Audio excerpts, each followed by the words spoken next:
नमस्कार, बहुत स्वागत है आप सभी का। मैं हूं आपके साथ मोनिका ठाकुर। आप देख रहे हैं देश के number 1 news channel news 18 India का नंबर 1 शो साजिश में सबसे पहले पुतिन के प्रलयकारी फैसले की बात। पुतिन ने अपनी सबसे खतरनाक परमाणु मिसाइल सरमत 2 को वॉर ड्यूटी में लगाने का ऐलान कर दिया।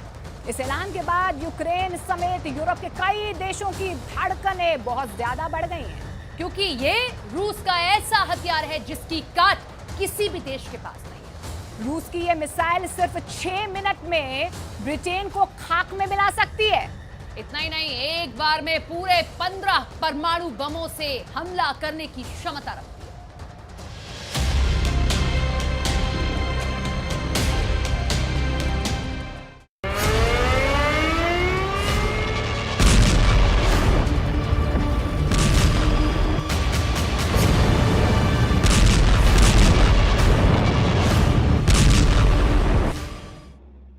घंटे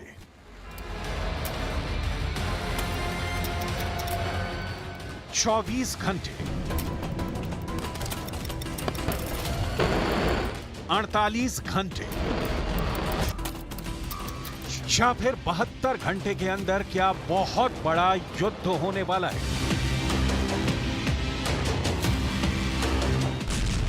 क्या दुनिया में दूसरी बार परमाणु युद्ध का खाका खिंच गया है? क्या रूस यूक्रेन युद्ध में परमाणु बमों का विस्फोट करने के लिए तैयार है? क्या जैसे दूसरे विश्व युद्ध का अंत बड़े परमाणु बम के धमाके से हुआ था, वैसे ही यूक्रेन युद्ध का अंत परमाणु हथियार के इस्तेमाल से होने वाला है?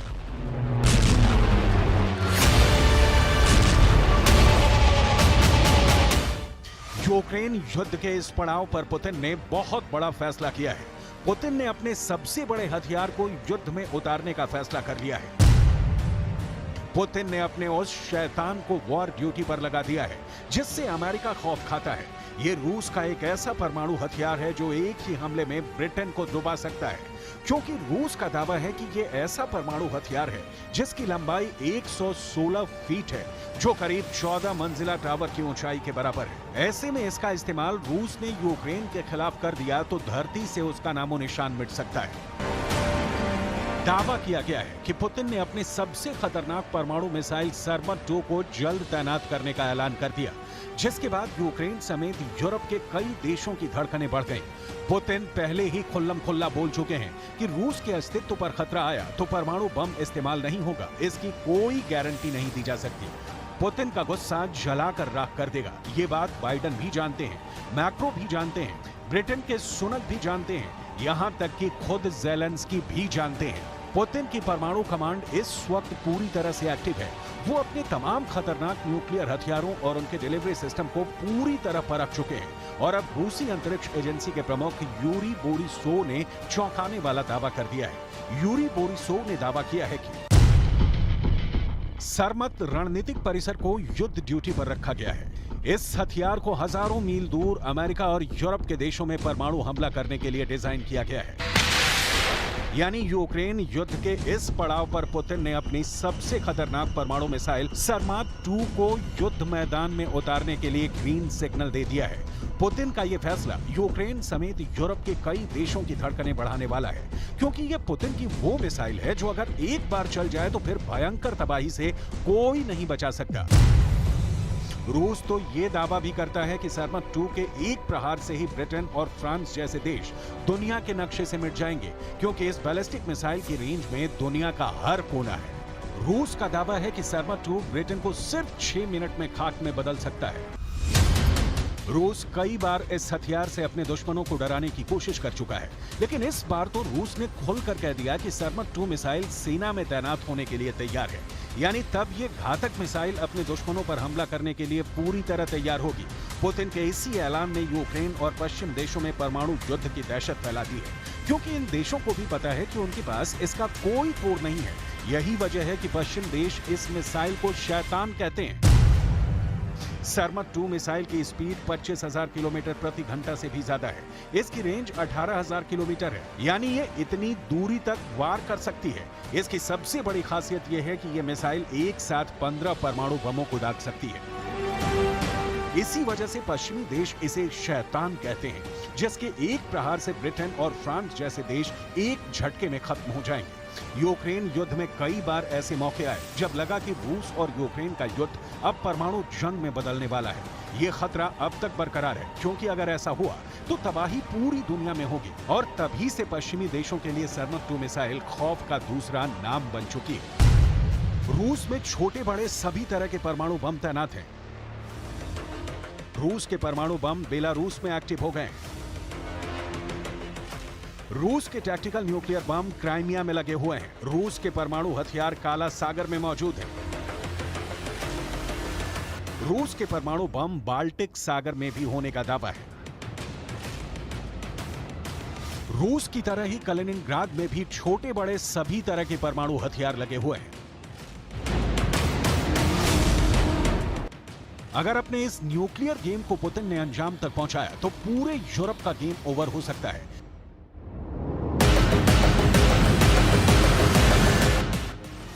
अगर ऐसा हुआ तो दुनिया ऐसा धमाका देखेगी, ऐसी तबाही की गवाह बनेगी, ऐसा खौफनाक मंजर पूरी पृथ्वी पर छा जाएगा जिसकी बराबरी हिरोशिमा और नागासाकी में हुए परमाणु धमाके मिलकर भी नहीं कर पाएंगे।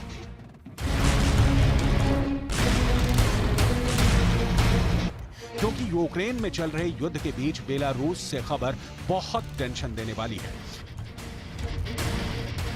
बेलारूस के राष्ट्रपति अलेक्जेंडर लुकाशेंको दावा कर चुके हैं कि अगर रूस ने परमाणु हमला किया तो 10 लाख लोग फौरन मारे जाएंगे।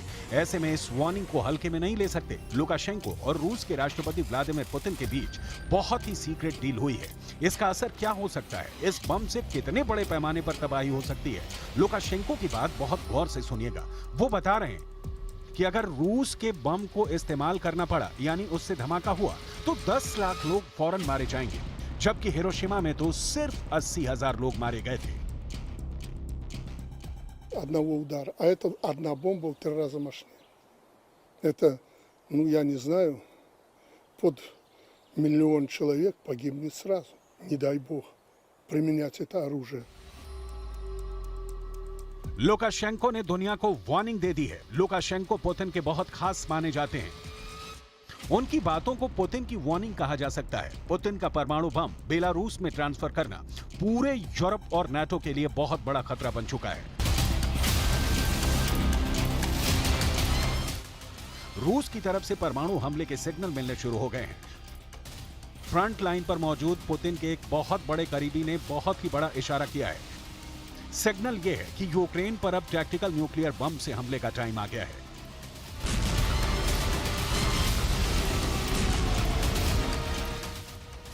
रूस के पूर्व उप प्रधानमंत्री दिमित्री रोगोजिन ने बहुत बड़े खतरे की तरफ इशारा किया है। दिमित्री रोगोजिन का कहना है कि पुतिन के पास अब यूक्रेन में टैक्टिकल न्यूक्लियर हथियारों के इस्तेमाल करने के अलावा कोई विकल्प नहीं बचा है।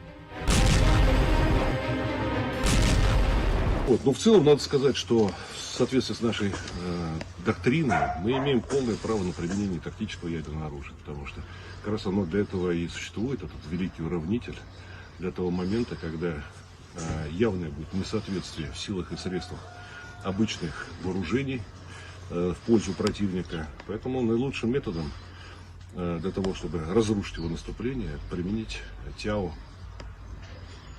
С понятными, конечно, последствиями, но другого варианта, мне кажется, на сегодняшний момент и нет. सेना की वर्दी पहने और हाथ में असॉल्ट AK-47 लिए दिमित्री रोगोजिन कोई आम शख्स नहीं है। ये रूस के उप प्रधानमंत्री रह चुके हैं, रूस के अंतरिक्ष एजेंसी के प्रभारी रह चुके हैं, पुतिन के काफी करीबी माने जाते हैं। पिछले साल दिमित्री रोगोजिन रूस के सरमत अंतर महाद्वीपीय बैलिस्टिक मिसाइल के परीक्षण टीम के इंचार्ज रह चुके हैं।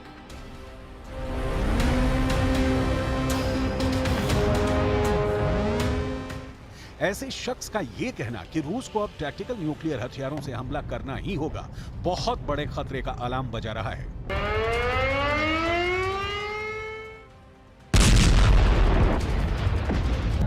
क्या होगा जब रूस की न्यूक्लियर फोर्स यूक्रेन पर टैक्टिकल न्यूक्लियर हथियारों से हमला बोल देगी? टैक्टिकल न्यूक्लियर बम से लैस रूस की परमाणु मिसाइल ठीक ऐसे ही धुआं उड़ाती, आसमान में आग लगाती, अपने लक्ष्य की ओर बढ़ चलेगी।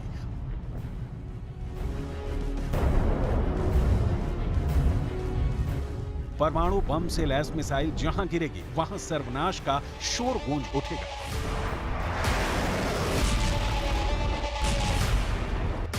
जहां विस्फोट होगा वहां तबाही का वैसा ही मंजर दिखेगा जैसा बरसों पहले जापान के हिरोशिमा और नागासाकी में देखा था।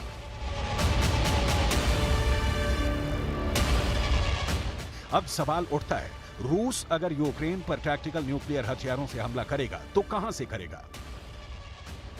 रूस ने बेलारूस में टैक्टिकल न्यूक्लियर हथियारों को तैनात कर रखा है। यूक्रेन से लगी रूस की सीमा के करीब टैक्टिकल न्यूक्लियर हथियारों के बेस बना रखे हैं।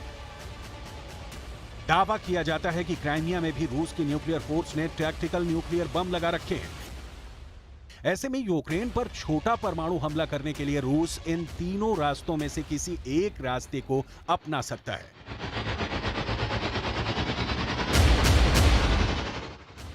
युद्ध की शुरुआत से ही रूस बार बार अपने परमाणु हथियारों की धमकी इसलिए दे रहा है क्योंकि वो दुनिया में परमाणु हथियारों का सबसे बड़ा मालिक है। रूस का टैक्टिकल न्यूक्लियर बम जहां भी गिरेगा वहां विध्वंस बड़े परमाणु बम की तरह ही करेगा। ठीक वैसी ही आग बरसेगी, ठीक वैसे ही रेडिएशन फैलेगा, लेकिन बड़े परमाणु बम के मुकाबले टैक्टिकल न्यूक्लियर बम की रेंज कम होगी।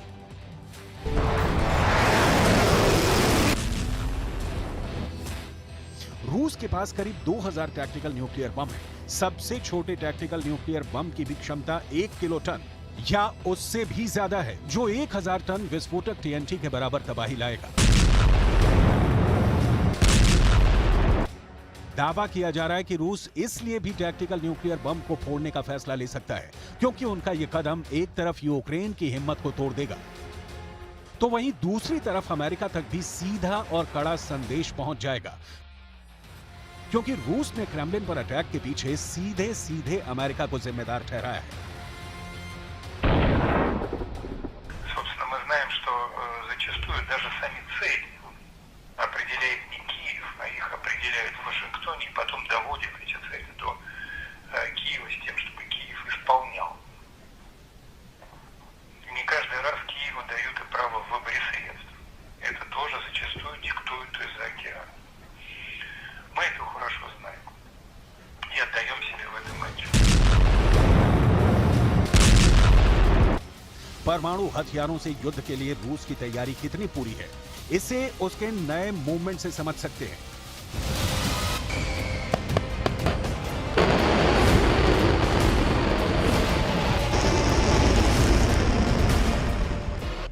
काला सागर में रूस की नौसेना ने नोवासिस्क बेस से अपना सबसे बड़ा जंगी जहाज प्योत्र मर्गोनोव काला सागर में भेज दिया है।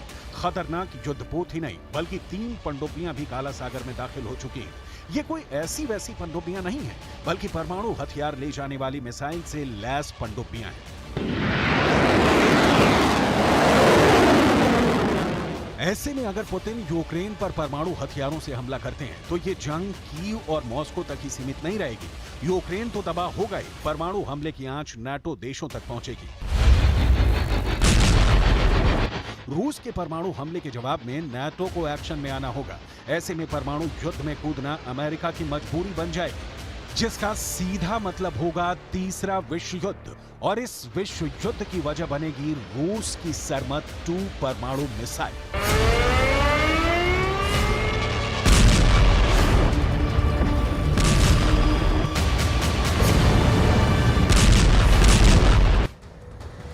तो यूक्रेन और रूस का युद्ध चल रहा है और इस युद्ध में ईरान खुलकर रूस के पाले में आ गया है और इसका फायदा इजराइल की खुफिया एजेंसी मोसाद ने उठाया है। देखिए, मोसाद ने ईरान के मिसाइल प्रोजेक्ट को बड़ा झटका दिया, यानी कि मोसाद के एजेंट ने ही डबल गेम कर दिया है। मोसाद के एजेंट ने बड़ी चालाकी से अपनी पहचान छुपाकर इस सारी साजिश को अंजाम दिया।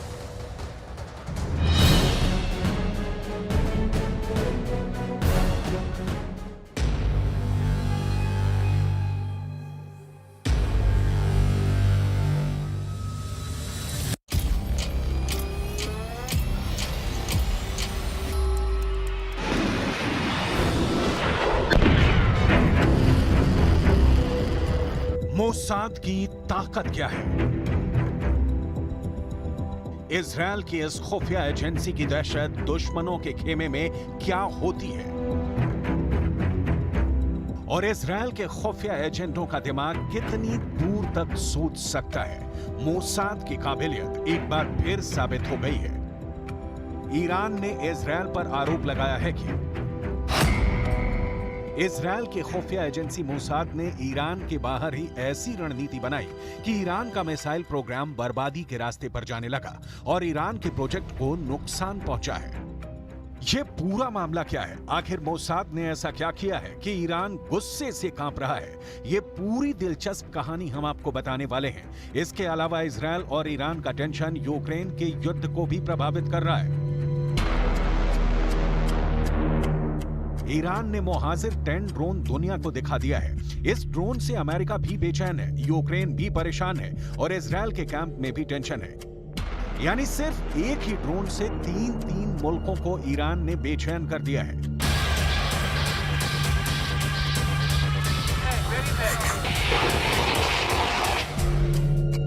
अभी कुछ महीने पहले ही ईरान ने हाइपरसोनिक मिसाइल को लॉन्च करने का दावा भी किया था।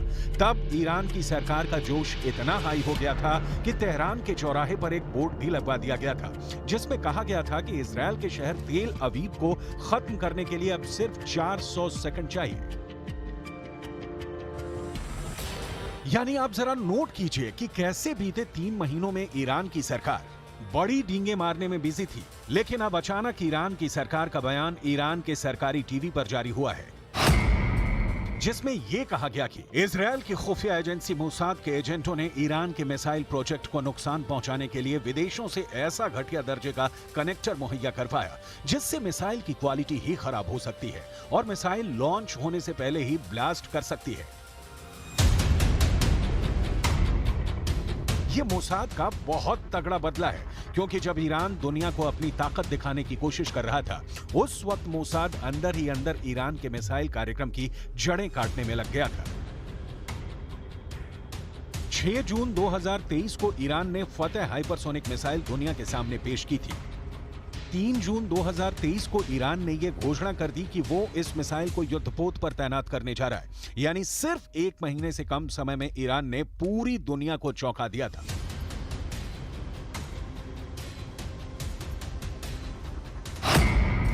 इस मिसाइल की रेंज 1400 किलोमीटर है और यह मैक 15 की गति से टारगेट को नष्ट करती है। मैक 15 का मतलब है कि यह सिर्फ 1 सेकंड के अंदर करीब 5 किलोमीटर की दूरी तय कर लेगी।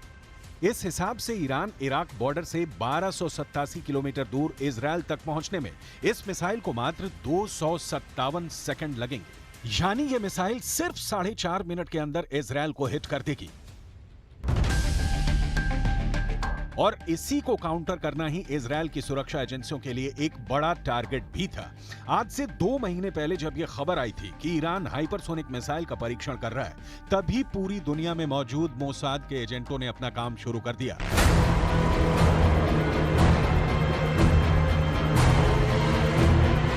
और ईरान के मिसाइल कार्यक्रम को डैमेज करने के लिए सबसे पहले उन्होंने यह पता लगाया कि ईरान अपनी मिसाइल के कौन से पार्ट्स विदेशों से आयात करता है।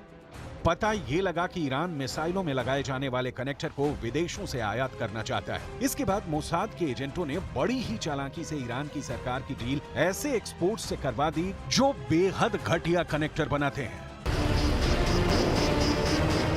ईरान ने ये कनेक्टर खरीद भी लिए क्योंकि ईरान ने इसकी तस्वीरें भी अपने सरकारी टीवी पर दिखाई। यानी मोसाद ने बिना ईरान के अंदर घुसे ईरान को 2 तरीके से नुकसान पहुंचाया। ईरान को मिसाइलों के सौदे में आर्थिक नुकसान हुआ और उसका मिसाइल कार्यक्रम भी आंशिक रूप से घाटे में आ गया। सबसे बड़ी बात यह कि इससे उल्टा ईरान के सैनिकों को ही नुकसान पहुंच सकता है क्योंकि खराब कनेक्टर की वजह से लॉन्च होते ही ऐसी मिसाइलें ईरान के अंदर ही फटकर ईरान के लोगों को ही नुकसान पहुंचा सकती हैं। दरअसल मोसाद ने यह जाल इसलिए बिछाया क्योंकि ईरान लगातार 2 तरीकों से अपनी ताकत दिखा रहा है।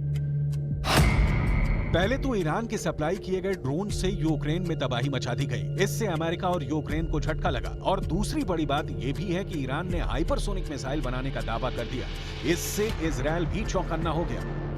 उस वक्त ईरान की सरकार दुनिया में अपनी ताकत को इस तरह पेश कर रही थी जैसे इजरायल की ताकत उसके सामने बौनी हो गई है और वो इजरायल के आयरन डोम एयर डिफेंस सिस्टम को भी मात देने के काबिल हो चुकी है। तब कैसे ईरान की तरफ से बयान जारी किए गए थे, जरा सुनिए एक बार।